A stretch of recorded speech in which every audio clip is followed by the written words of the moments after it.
Salam sejahtera untuk kita semua. Saya Kori Agnes Pandiangan dari Pendidikan IPA 2021B dengan NIM 421315107. Di sini saya akan menjelaskan materi tentang teks akademik.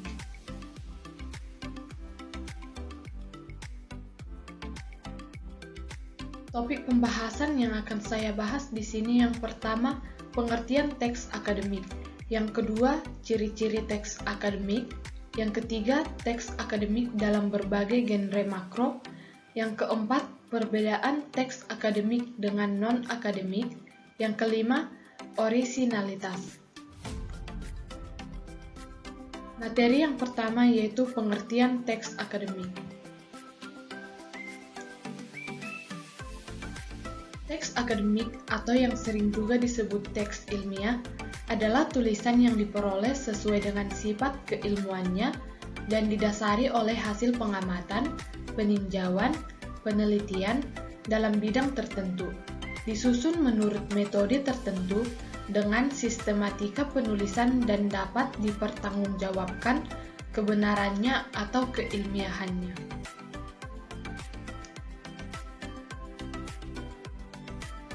Menurut Wiratno dalam Wiratno 2014 halaman 1-2, teks akademik atau teks ilmiah dapat berwujud dalam berbagai jenis, misalnya buku, ulasan buku, proposal penelitian, laporan penelitian, laporan praktikum, dan artikel ilmiah.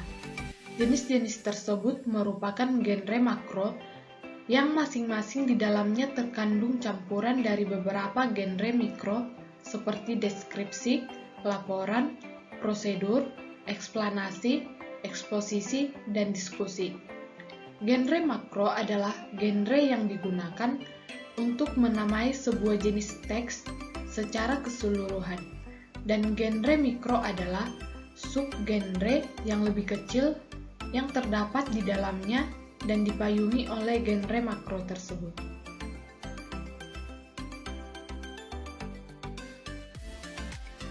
Kemudian pembahasan yang kedua yaitu ciri-ciri teks akademik.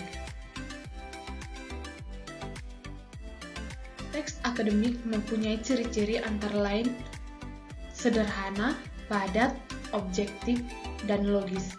Akan tetapi, selama ini pula belum terdapat bukti-bukti empiris yang diajukan untuk memberikan penjelasan yang memadai secara linguistik tentang pengertian sederhana, padat, objektif, dan logis tersebut.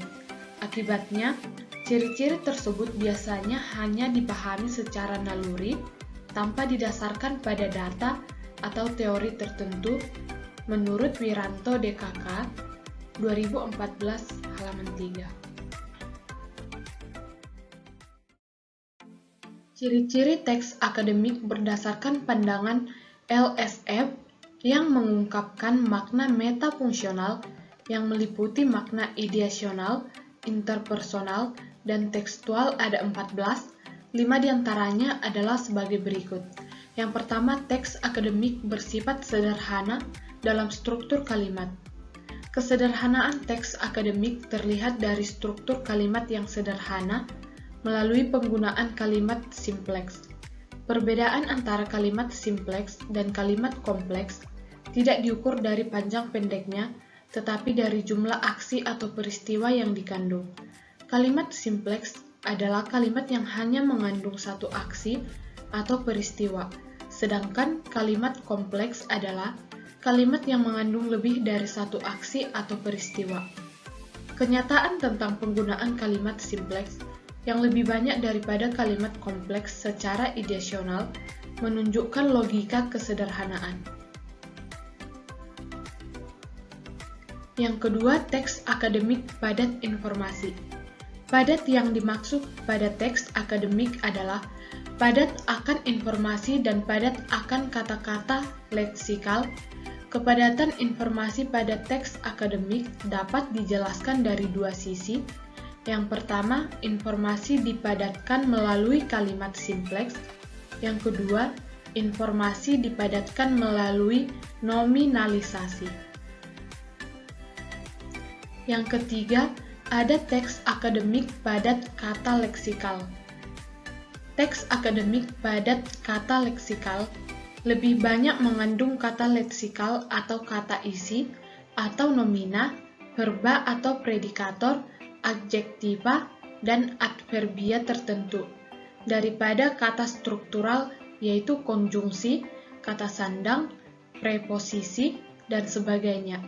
Kepadatan leksikal dapat dilihat dari kelompok nomina yang terbentuk dari rangkaian dua kata leksikal atau lebih tanpa disisipi oleh kata struktural apapun. Yang keempat, teks akademik banyak memanfaatkan nominalisasi.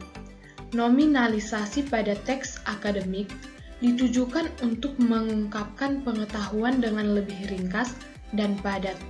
Oleh karena itu, nominalisasi menjadi ciri yang sangat penting pada teks akademik.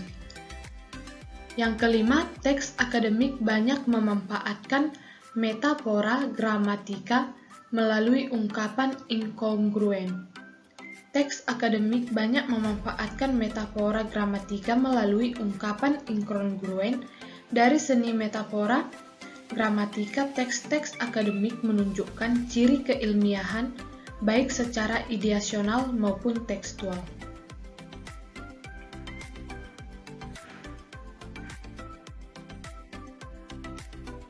Kemudian pada materi yang ketiga, yaitu teks akademik dalam berbagai genre makro. Teks akademik dalam berbagai genre makro, contohnya yang pertama ulasan buku. Ulasan buku dapat dikelompokkan menjadi buku ajar dan buku referensi. Buku referensi adalah buku yang digunakan sebagai referensi atau bahan rujukan pada saat orang menyusun karya ilmiah. Ulasan seperti ini dibutuhkan pada saat menyajikan kajian pustaka dalam proposal penelitian, laporan penelitian yang berupa skripsi, tesis, dan disertasi ataupun artikel ilmiah. Yang kedua ada proposal. Proposal merupakan tulisan yang berisi rancangan penelitian. Proposal dapat berupa proposal penelitian dan proposal kegiatan. Yang ketiga ada laporan penelitian. Laporan dapat dikelompokkan menjadi laporan penelitian dan laporan kegiatan. Yang keempat, artikel ilmiah. Artikel ilmiah dapat dikelompokkan menjadi artikel penelitian dan artikel konseptual. Artikel penelitian adalah artikel yang disusun berdasarkan sebuah laporan penelitian, sedangkan artikel konseptual adalah artikel yang disusun sebagai hasil pemikiran secara konseptual. Kemudian pokok pembahasan yang keempat adalah perbedaan teks akademik dengan non-akademik.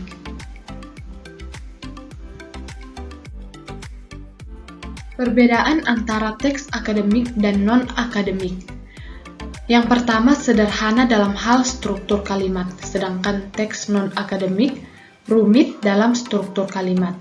Yang kedua, padat informasi, sedangkan teks non-akademik cenderung tidak padat informasi. Yang ketiga, padat akan kata-kata leksikal, sedangkan teks non-akademik padat akan kata-kata struktural. Yang keempat, banyak memanfaatkan nominalisasi, sedangkan teks non-akademik cenderung sedikit memanfaatkan nominalisasi. Yang kelima, banyak memanfaatkan metafora gramatika dan karenanya banyak mengandung ungkapan yang inkongruent. Sedangkan pada non-akademik cenderung sedikit memanfaatkan metafora gramatika dan karenanya tidak banyak mengandung ungkapan yang inkongruent. Yang keenam, banyak memanfaatkan istilah teknis, sedangkan teks non-akademik cenderung sedikit memanfaatkan istilah teknis. Yang ketujuh, bersifat taksonimik dan abstrak. Sedangkan teks non-akademik lebih konkret dan cenderung tidak bersifat taksonomik. Yang kedelapan, banyak memanfaatkan sistem pengacuan estafora. Sedangkan teks non-akademik tidak menunjukkan pengacuan estafora sebagai ciri penting.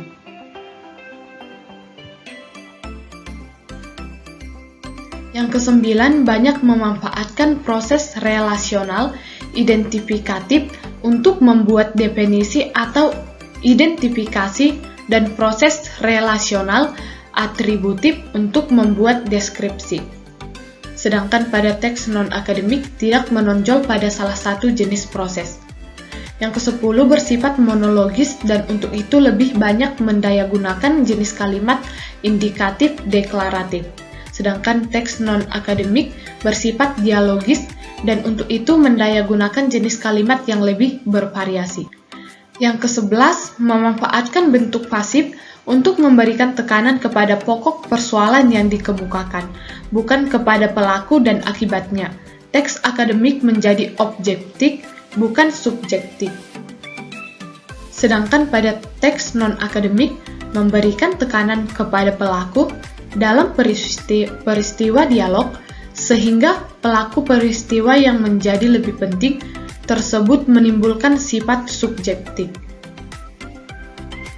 Yang ke-12 seharusnya tidak mengandung kalimat minor, sedangkan pada teks non-akademik sering mengandung kalimat minor.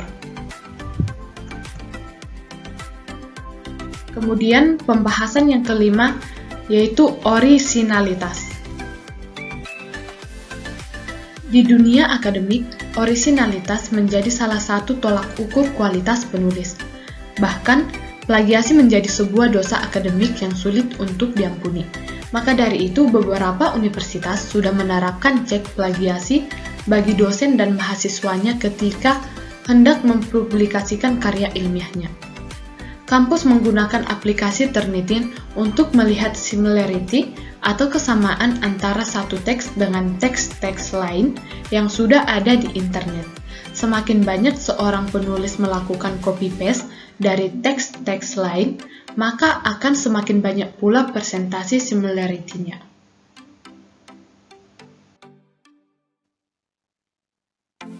Hal-hal yang perlu diperhatikan agar teks akademik yang disusun lolos cek plagiasi. Yang pertama, tandai teks yang merupakan karya sendiri dan teks yang merupakan hasil copy-paste. Yang kedua, fokus pada teks yang merupakan copy-paste dan bukan dalam bentuk parafrase. Yang ketiga, teknik parafrase menggunakan teknik mengubah susunan kalimat dan mengubah beberapa suku kata tanpa mengubah arti atau makna kalimat tersebut. Yang keempat, setiap kutipan biasakan ditulis dengan menggunakan bahasa sendiri, jangan semata-mata melakukan copy-paste. Yang kelima, perbanyak membaca agar wawasan menjadi luas dan mampu menghasilkan teks yang orisinal dan bersumber dari bacaan sendiri tanpa melakukan plagiasi.